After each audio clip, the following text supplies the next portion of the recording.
अस्सलाम वालेकुम my social media family, कैसे हैं आप लोग। उम्मीद करते हैं आप लोग खैरियत से होंगे। जनाब, जैसे ही माह रमज़ान का आगाज़ हुआ है, बहुत अच्छी चीज़ है कि हमारे मुख्तलिफ जो टीवी चैनल्स हैं वहाँ पर प्रॉपर जो रमज़ान ट्रांसमिशंस हैं उनका आगाज़ होता है, जो कि बहुत अच्छी चीज़ है। बहुत सारे लोग सहर व अफ्तार में इन प्रोग्राम्स को देखते हैं और बहुत शौक से देखते हैं। वहाँ पर आपको बहुत कुछ सीखने को मिलता है, बहुत सारी अच्छी चीज़ें सीखने को भी मिलती हैं।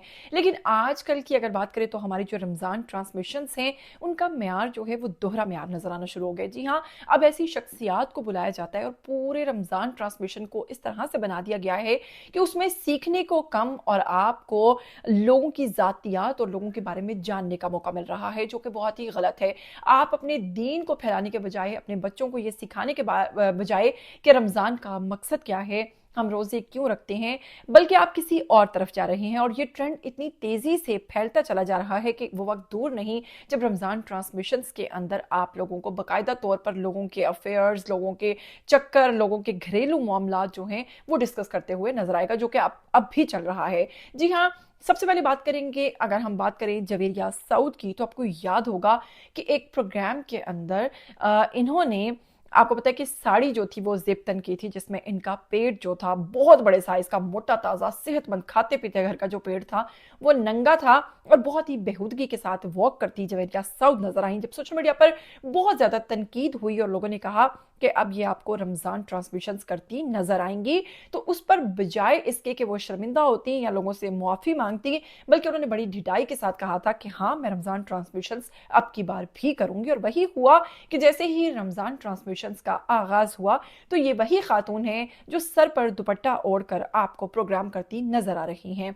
अब देखिए कि आप लोग इनका किस तरह का पहले का करैक्टर देख रहे हैं और फिर बाद में आप लोग इन्हीं को रमज़ान ट्रांसमिशंस में बिठा रहे हैं। क्यों ऐसी कोई शख्सियात नहीं बची हैं जिन्हें रमज़ान ट्रांसमिशंस में बिठाया जा सके और जिनसे वाकई ही कुछ सीखने को मिल सके। इसके साथ ही मैं आपको बताऊंगी कि एक कॉलर ने जब कॉल की जवेरिया सऊद के प्रोग्राम में, तो उन्होंने जवेरिया सऊद के ऊपर उठाया ऐसा सवाल कि बजाय शर्मिंदा होने के उन्होंने बड़ी ढिठाई के साथ इस चीज का जवाब दिया। मैं चाहूंगी कि जवेरिया ने क्या जवाब दिया आप लोग खुद भी सुन लीजिए। बात कीजिए। और मैं आपसे भी मुखातिब हूं जवेरिया कि आपने अभी रिसेंटली लंदन में फैशन शो में जो साड़ी पहनी थी जिस पर बहुत एतराज हुआ था, जबकि आपको पता था कि आपको रमजान ट्रांसमिशन करनी है और मौलाना आजाद जमील के साथ बैठना है, तो आपने फिर ऐसी साड़ी क्यों पहनी? और मैं मौलाना साहब से बोलना चाहूंगी कि आप ऐसा वजीफा बताएं कि अब जवेरिया ऐसा ना करे।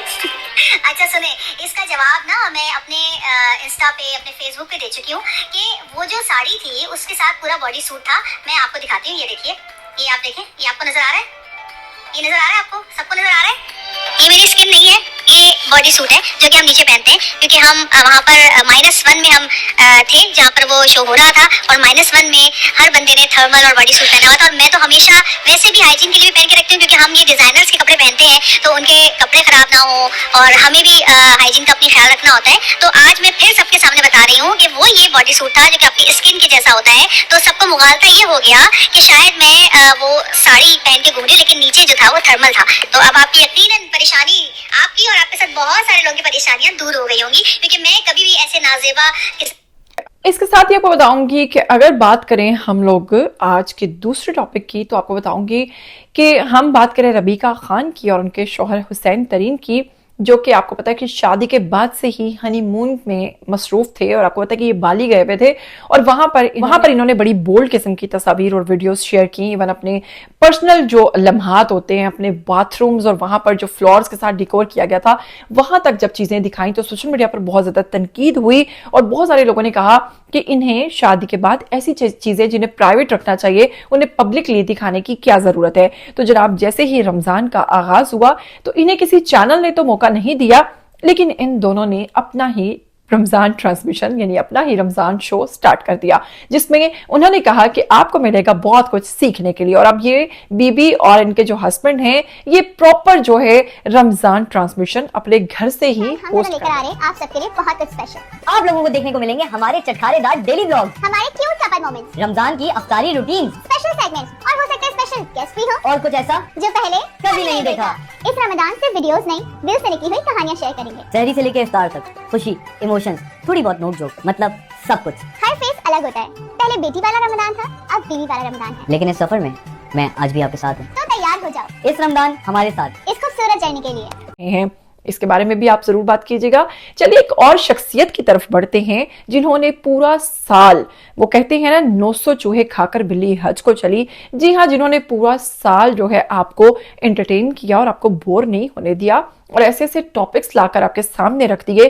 तो बस तगफिरुल्लाह, जिसके बारे में, इस खातून के बारे में मैं आपको खुद अपने मुंह से क्या कहूं, आप सब लोग जानते हैं जो कि आप लोग साथ तस्वीर देख रहे हैं। तो जनाब आपको बताऊंगी कि रमजान के मौका पर ये खातून पहुंच गई हैं अल्लाह के घर यानी कि खाना काबा पे बैठकर। वो कह रही है कि वो कौन लोग होते हैं जो कहते हैं कि 900 चूहे खाकर बिल्ली हज को चली।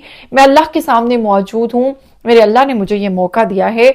आप इस बारे में क्या कहेंगे? क्या वाकईतन ये बात सच है कि अल्लाह ताला जिसे चुनता है उसी को बुलाता है, या फिर आप इसलिए वहां पर जाते हैं कि आप अपने गुनाहों की मुआफी मांग सके? इस पर मैं चाहूंगी कि आप लोग अपनी राय जरूर दें। इसके साथ ही मैं आपको बताऊंगी, बढ़ते हैं आज की अगली खबर की तरफ। तो राबिया अनम नामी शख्सियत जो है, इनको सोशल मीडिया सारिफीन ने बहुत ज्यादा तनकीद का निशाना बनाया है और कहा है कि अगर आपको रमजान ट्रांसमिशन का मौका मिल ही गया पहली बार, तो आपको चाहिए था कि आप दुपट्टा सही लेती। अगर आप चाहती थी कि आपका स्टाइल या आपका फैशन खराब ना हो, तो फिर आप इस तरह से दुपट्टा ना ही पहनती तो बहुत अच्छा होता। इसके साथ ही जनाब आपको बताऊंगी, रमजान के अंदर जैसे कि निदा यासिर के प्रोग्राम में शिरकत की बुशरा अंसारी साहिबा ने और उनके शोहर जो हैं हुसैन जी, उन्होंने जब शिरकत की तो आपको बताऊंगी कि उन्होंने बहुत ही अजीब व गरीब किस्म की बातें की जो कि सोशल मीडिया सार्फिन को बिल्कुल भी एक आंख भी नहीं भाई। जी हाँ, बुशरा अंसारी साहिबा के जो शोहर हैं इकबाल, वो कहते हैं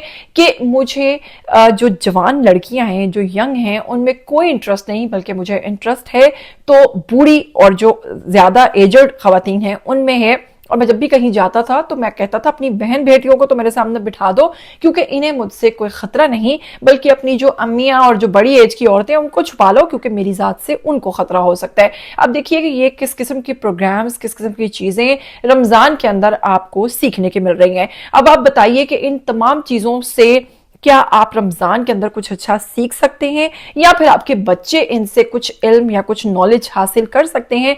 मैं तो यही कहूंगी कि ऐसे टीवी चैनल्स या ऐसे प्रोग्राम्स जो रमजान के अंदर ऐसी शख्सियात को बुलाकर इनसे प्रोग्राम्स करवा रहे हैं जो कि पूरा साल आपको फहाशी फैलाते नजर आते हैं और बिल आखिर यही खवातीन, यही मर्द, यही औरतें आपको टीवी चैनल्स पर बैठी हुई नजर आती हैं। तो मेरे नजदीक ऐसी शख्सियात को बुलाने से अच्छा है आप ऐसे लोगों को बुलाइए जिनकी सीरत से, जिनसे आपको सीखने को कुछ मिले, जो वाकईतन ऐसी शख्सियात हों जो कि वाकई ही आपको कुछ ऐसा नॉलेज या फिर आपके साथ कुछ ऐसा शेयर करें जिससे सीख कर आप जो है राह रास्त पर चल सकें।